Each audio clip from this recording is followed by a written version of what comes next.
Jogo de ontem foi que houve, minha gente. Eita, Brasil. A corda tá chegando no pescoço, meu filho? Chegou. Já chegou? Tem que ficar preocupado. Já chegou no limite? Chegou. Já tá passando do limite. Já tá passando do limite? Já sim. Vou dizer uma coisa pra vocês. São duas coisas distintas que a gente pode falar no programa de hoje em relação ao jogo de ontem. A arbitragem é horrível. Gente, ó, eu já vi. Eu não tenho muito tempo no futebol, não, tá, gente? Ainda estou no processo ainda. Aprendendo, né, Denise? Ainda estou aprendendo, todo Saiu dia. do estágio um dia desse. Uma cabarré de 43 anos saiu do estágio um dia desse. É complicado, né, Alexandre? Mas assim, todo dia a gente está aprendendo. Mas eu ainda me surpreendo com algumas coisas que eu escuto no futebol. Vocês acreditam nisso? Não que eu seja ingênua, inocente no futebol, que eu sei que no futebol tem muita coisa. E além até do que a gente imagina.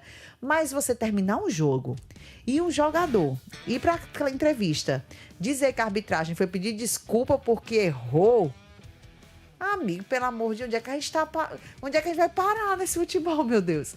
É errado, ninguém pode, todo mundo pode errar, todo mundo erra, eu erro todo dia, certo? Mas um erro, ele não pode ter uma consequência drástica, gente. Que não estou querendo dizer que o Ceará jogou uma perfeição, que tudo foi por conta deste erro, desta bola que nós vamos analisar agora, que não pegou na mão do Marlon. Acho que ele estava vendo outra mão aí do Marlon, ele estava olhando para outras coisas. Aí o que mais me surpreende, né? Tem um investimento no VAR, tem uma equipe trabalhando nessa arbitragem de vídeo, né? Temos bandeirinhas ali, o quarto árbitro, tem um árbitro principal, tá todo mundo ali, sabe? Se o lance tá duvidoso, vai no VAR. O juiz pode. Não pode, né? Não, a gente vai explicar isso aqui. Mas o VAR pode acionar o juiz, não pode não? Tem 6 pessoas ali na sala. Eu entendo. E acho que o VAR, em algum momento, ele poderia ter visto. Não poderia ter visto. Como é óbvio que ele viu, como nós vimos também com relação às imagens. Mas aquele lance específico, Denise, ele não se configura em um lance que o VAR pode intervir. Faz parte do protocolo do VAR. Mas originou em gol. Não, ele originou o gol, mas ele não foi um gol. A falta poderia não ter sido gol. Bruno Ferreira poderia ter defendido. Se o Pedro Raul não tivesse atrapalhado o Bruno Ferreira. Exatamente. Eu não tô aqui defendendo o erro. Eu tô só falando que, infelizmente, é o protocolo do VAR. O VAR do futebol brasileiro, né? Ele tem o seu protocolo, é um protocolo internacional, né? E aí, eventualmente, eu já vi, Denise, o VAR intervir em outros momentos também, que a gente julga que sejam errados. E nos zones até mais simples, inclusive. Ele já aconteceu, a gente já viu isso, né? Em momentos até contra o próprio Ceará, o VAR já interviu, muitas vezes, inclusive. Até faço esse exercício aqui, né? Para quem tá assistindo a gente. Você consegue lembrar algum dia, algum jogo específico em que, na Série A do Campeonato Brasileiro, nós tenhamos sido beneficiados? Eu não lembro. Fortaleza Denise, Ceará, não. Eu não lembro. Tô sendo honesto. Tô tentando aqui lembrar. Talvez algum torcedor lembre, assim, qual foi o jogo em que nós fomos beneficiados. Confesso pra você que eu não lembro. Então, Denise, acaba gerando revolta, muita chateação. Poxa, roubado de novo. Foi roubado, foi errado. A decisão do árbitro foi errada. Originou uma falta que foi fantasma e a falta fantasma resultou o gol. O jogo terminou 1-0 Fluminense, o gol de uma falta fantasma. Não deveria ter existido. Mas, Denise, o protocolo do VAR, ele existe, então é a regra do VAR. Naquele caso específico, a culpa é toda do árbitro. O VAR não poderia intervir pelo protocolo dele. Alexandre, em quais momentos o VAR pode intervir? Em 3. O VAR pode intervir, Denise, se houver um lance de gol, ou seja, o lance ininterrupto de gol, né? Sem falta. Sem ser uma houve o lance de gol, certo. Aí o VAR pode fazer uma intervenção, pode sinalizar impedimento, pode sinalizar uma falta na origem do lance que o árbitro não deu. Outro lance que o árbitro pode intervir, cartão vermelho. Se houve uma disputa muito ríspida, o árbitro não deu vermelho, o VAR pode chamar para o cara olhar e dizer, é vermelho ou não é? Ele pode fazer isso. E o outro lance é com relação à aplicação de cartão por direito, né? Por exemplo, quem cometeu a falta foi a Denise, aí o árbitro deu cartão para o Daniel. Aí o VAR diz, ei, cara, quem fez a falta foi a Denise, não o Daniel. Aí o cara vai lá e corrige. São só essas 3 opções, né? E mesmo assim dá errado. Mesmo assim, a gente tem erros, né, sistemáticos. Eu acho que o problema em si, Denise, para além de reclamar do VAR, é um problema com a arbitragem brasileira. Se a arbitragem brasileira não fosse tão podre, não fosse tão ruim, esse erro ele não geraria toda essa revolta, porque aí seria um lance isolado. Mas não é, porque são lances sistemáticos, Denise. Contra o Bahia, o time do Ceará foi prejudicado. O time do Ceará cometeu um pênalti que a arbitragem entendeu que foi pênalti, todo mundo viu que não foi, poderia ter sido empate aquele jogo. Bahia e Ceará estava 0-0, no último lance do jogo, arrumaram um pênalti para o Bahia. E aí, naquela ocasião, um ponto fica pelo caminho, vitória do Bahia. Então, eventualmente, existem problemas, né? O próprio Fortaleza, fez um gol contra o Sport, a bola entrou dentro do gol, não foi assinalado gol, meu amigo. Isso é um absurdo. A bola entrou, passou a linha e não foi concedido gol. Todo mundo viu a imagem, todo mundo viu que foi gol, mas a arbitragem não conseguiu ver. Então, a revolta, nesse caso específico, é muito além do protocolo, de etc. É mais porque são uma sucessão de erros. Sim. Aí nunca vai adiantar que a CBF mude o calendário, que a gente diga que o campeonato tem que ser assim, que a gente busque vender o campeonato de forma internacional ou nacional, se a gente não profissionalizar a arbitragem. Precisa melhorar o nível dos árbitros porque eles estão interferindo diretamente no jogo. Diretamente. Gente, foi uma interferência, um erro crucial.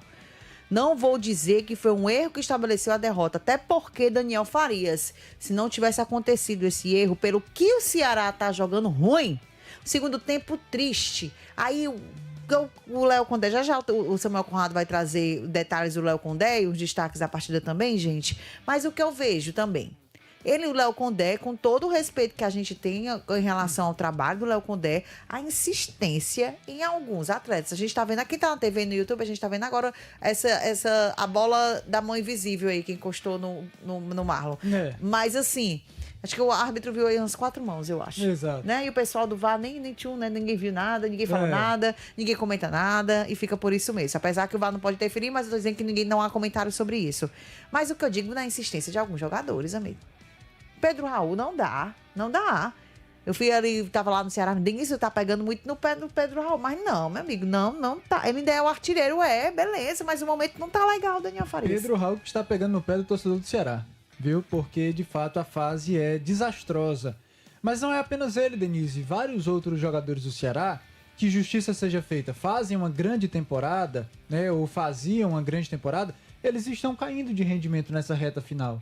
A gente pode citar alguns jogadores, o Fabiano Souza, a gente já tinha destacado, né? O Pedro Raul, o próprio Galeano, a gente também já tinha comentado que passou de um grande protagonista no ataque do Ceará para um jogador muito apagado nas partidas, que não acrescenta demais naquilo que o Ceará precisa, de protagonismo lá na frente, de jogadores que chamem a responsabilidade, de jogadores que consigam criar, ter volume de jogo e concluir as jogadas, Sim. fazer gols. A gente falou aqui bastante já sobre esse erro da arbitragem, concordo totalmente com tudo que foi dito, de fato não é indiscutível, o lance é claro, é nítido, é notório de que de fato não toca na mão do Marlon, então o Ceará foi sim prejudicado, mas esse outro aspecto que você trouxe também é importante. Para além do fato do Ceará ter sido prejudicado pela arbitragem, o Ceará também prejudicou ele mesmo na forma de atuação que ele teve lá no Maracanã. Foi uma das piores partidas do Ceará nessa Série A. Sim. Uma partida muito abaixo, uma Segundo partida tempo em que pior, né, ainda. O Fluminense não fez uma partida brilhante, não fez, mas mesmo assim ele conseguiu ser extremamente dominante em relação ao Ceará. O Ceará, no primeiro tempo, foi assim, quase que ataque contra defesa, o Ceará teve pouquíssimas chances ali no setor ofensivo, teve poucas oportunidades ali numa jogada com Vina, enfim. No segundo tempo, menos ainda, em muitos momentos a gente viu o Fluminense que parecia, na verdade, estar atrás do placar, porque era o Fluminense que ia atrás do jogo. Era o Fluminense que propunha o jogo, que avançava suas linhas, que tentava pressionar o Ceará em busca de outro gol, que criava oportunidades lá no setor de ataque, enquanto a gente via um Ceará apático dentro de campo. Então acho que é aí que a gente vê o sinal de alerta. Sinal esse que já fica muito evidente pela sequência do Ceará. É a terceira derrota consecutiva, quarto jogo consecutivo sem vitórias, né? São 3 jogos, Denise, que você simplesmente estaciona na tabela com a mesma pontuação de 35 pontos. Enquanto outras equipes que estão abaixo de você estão somando pontos, estão ganhando posições, estão demonstrando vontade de lutar contra o rebaixamento, o Ceará, que há pouco tempo estava na primeira página da tabela, agora começa a despencar na tabela e se aproxima do Z4. A gente falava ontem no programa, analisando o que poderia significar esse jogo, a gente falava, é o jogo que vai colocar o Ceará no mesmo patamar das outras equipes em relação ao número de partidas. pra gente saber realmente qual é o lugar do Ceará, onde que o Ceará ocupa ali, qual faixa que o Ceará ocupa nessa segunda página da tabela da série A. E a gente viu que, de fato, o Ceará, pelo menos pelo recorte recente, ele é uma equipe que está dando mostras que vai lutar até os últimos jogos contra o rebaixamento. Que não deveria ser assim. Não deveria. Porque O cenário mudou. O cenário mudou. E mudou por incompetência do próprio Ceará. Pela queda de desempenho dos jogadores, pela falta de mudanças do Léo Condé, por problemas físicos que os jogadores têm sofrido, as ausências de Dieguinho, de Marcos Vitor. Tudo isso são vários fatores que vão sendo somados que a gente usa para tentar entender ou explicar essa fase do Ceará. Mas o que é verdade, o que é certo, que o Léo Condé vai precisar mudar. Vai precisar mudar, porque a gente está vendo que insistir nesses mesmos jogadores ou insistir nessa mesma forma de jogar, nessa mesma postura, nesse mesmo esquema tático, a preço de hoje não está dando retorno positivo para o Ceará. E você não tem mais margem para erro. Ele não pode dizer assim, mas espera, que daqui a algumas rodadas as coisas vão voltar ao normal. Você não tem esse tempo. Você tem 8 jogos pela frente, e desses 8, 4, ou seja, metade, são contra equipes do G4. Ou seja, se a gente desconsiderar esses 4 últimos jogos, o Ceará tem 4 jogos. E ele precisa ir, entre aspas, de 3 vitórias. É uma margem que está diminuindo, que antes era bem mais tranquila, bem mais confortável e agora é bem mais complicada. Ninguém está dizendo aqui que o Ceará já foi rebaixado ou que o Ceará será rebaixado. O que a gente está dizendo se ele continuar jogando dessa forma, vai ser difícil a vida dele nessa reta final de Campeonato Brasileiro. Então cabe ao Léo Condé, à sua comissão técnica, ao departamento de futebol do Ceará como um todo, refletir bastante sobre essa postura do time, sobre algumas peças que não podem e nem devem ter cadeira cativa no time do titular do Ceará, porque é injustificável, por exemplo, o Pedro Raul, como você já destacou, a torcida do Ceará já tem pedido isso, a gente relutou de certa forma porque sabia da importância dele, mas está chegando em um ponto que de fato não tem para onde correr. Você tem alternativas no seu elenco, você tem Ailon que entrou, você tem o Luca no banco de reservas, você tem o próprio Vina que pode ser, enfim, improvisado ali de falso 9. Alternativas não faltam para que sejam testadas, né? O que você não pode é insistir até o final no erro que nitidamente está lhe prejudicando. Então, muitas reflexões precisam ser feitas lá em Porangabuçu para que a temporada, que até aqui foi muito sólida, foi muito consistente, não seja desperdiçada, não seja jogada no lixo por erros de organização e de planejamento nessa reta final de Série A. Verdade, Dani. Esse foi quem, meu querido William Fortunato, na minha mesa de efeitos. O melhor que nós temos, os melhores que nós temos. E do meu outro lado, quem é que tá aqui comigo também? Tô dizendo, rapaz, só tem gente boa aqui comigo, ó. Quem é Rafinha na batera? Se eu tenho quem?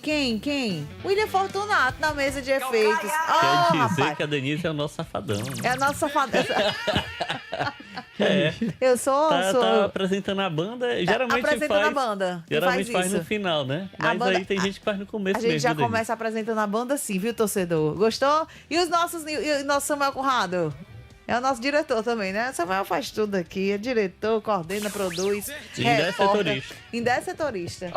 Nas horas vagas ele é setorista, Denise. Tem tanta coisa pra esse menino fazer que... Namora